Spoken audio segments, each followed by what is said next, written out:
Hi everybody, my name is Landon and I'm from the Full Earth Workshop.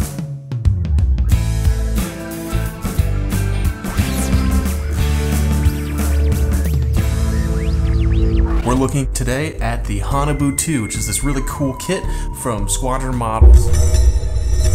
So what's really cool about this, if you look closely, is that this is a limited edition. There's around 2,000 of them ever made.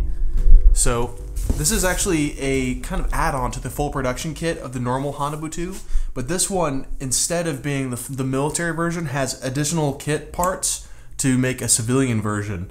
And we'll get into the nitty-gritty of it in a second, but hopefully you can see the box art. It's really cool. If you look on the back of the really monster box, you can see this cool what-if scenario of maybe what would have happened if the Germans had made this flying saucer. So it's kind of a cool sort of what-if. First, you have this added-on sleeve, which details everything that's new about it.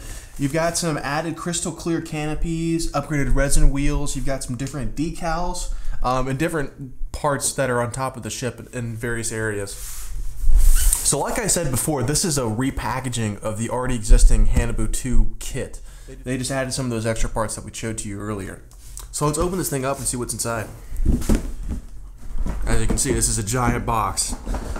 What that means is it's got a lot of parts. You can open it, it's like Christmas. Boom. So take this off, Shazam.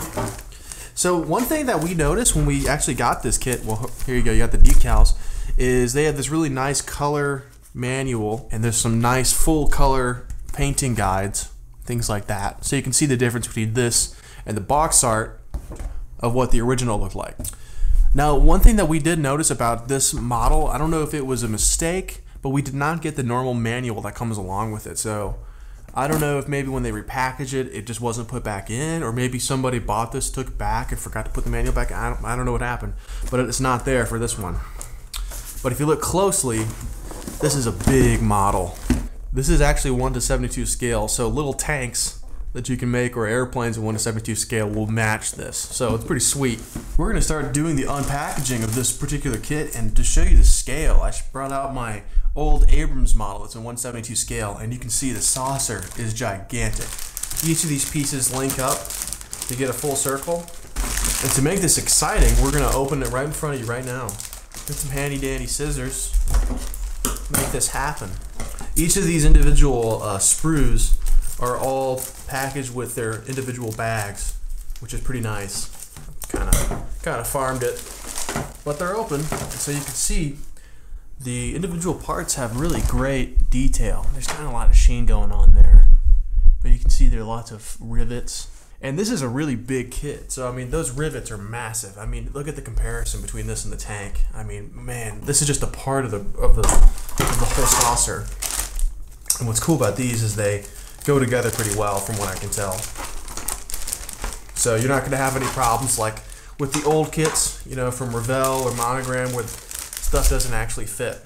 You have to like do lots of fiddling. So this one looks like it's going to be a really awesome build. And we've looked through this earlier, so from what we can tell, it's just a repackaging of the military model, which is with some added stuff.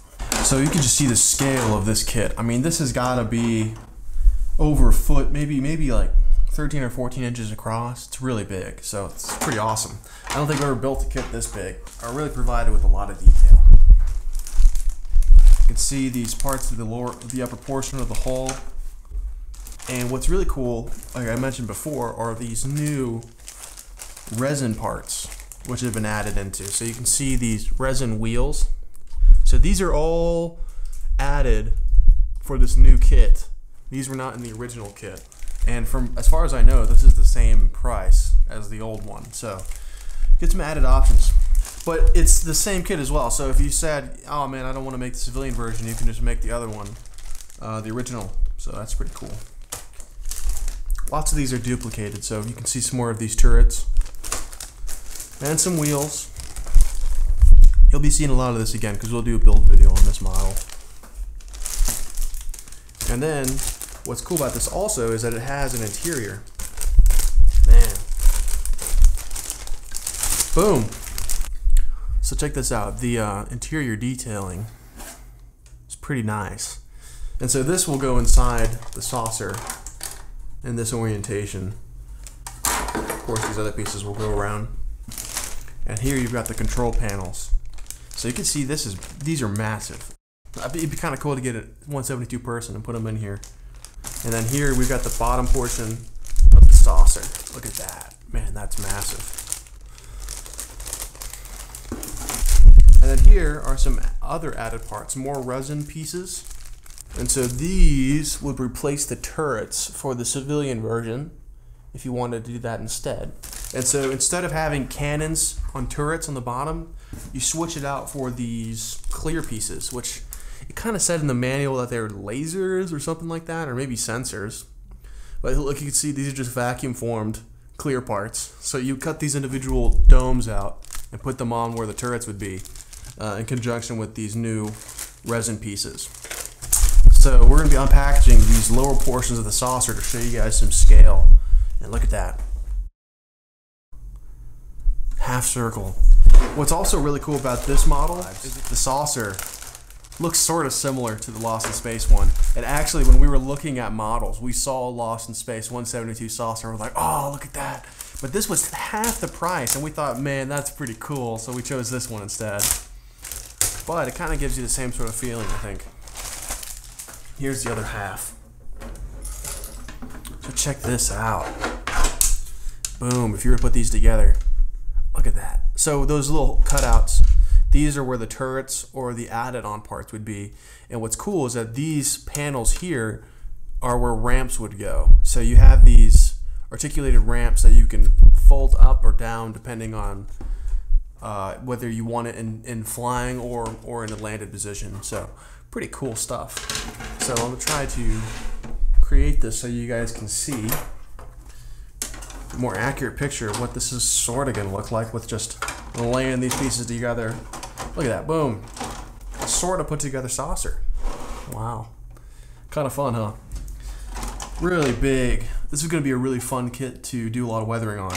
And silver in general is kind of fun because you can show all different kinds of colors with oils and things like that on top of the silver. So it's going to be a really interesting idea. So we haven't decided if we're going to go the full civilian route and do the new kit parts, or if we're going to do the original military version. But I figured we'd show you guys everything just in case you'd like to see what it's like. If you guys have any suggestions about how you would like to see this build really made, if you want it to be a civilian or if you want a military version, just tell us in the comments below. We'd love to hear from you. So let's move on to the next exclusive kit parts. So these are all low production kits, so or add additions to the kit. Since there are only 2,000 copies of these made, they can make these with resin parts instead of making the tooling for a whole new kit. Now, one thing that's different about resin parts from the original plastic kit parts is Tamiya glue and other plastic glues won't actually melt the parts together with resin. You have to use CA glue to glue these parts onto the kit. So that makes it a little bit more challenging because you have to be really careful about how you place the CA glue on everything.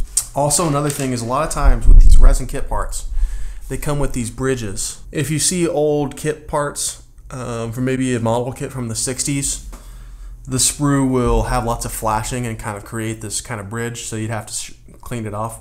So a lot of these need cleanup. This is not an addition that's going to be easy for every modeler, but it's really cool that they added these in. Another fun thing, like we showed you before, are these vacuum form clear parts. And this is another thing where you can make these in low quantities. So I hope you guys enjoyed this new review of the Haunebu II civilian version. One of 2,000 ever made, so pretty exclusive. They did not send this to us, but we figured, you know what, this is so cool, we'll do an unboxing and show it to everybody. So we kind of felt like we hit the lottery finding this thing. Hey everybody, we'll catch you next time on the Full Earth Workshop.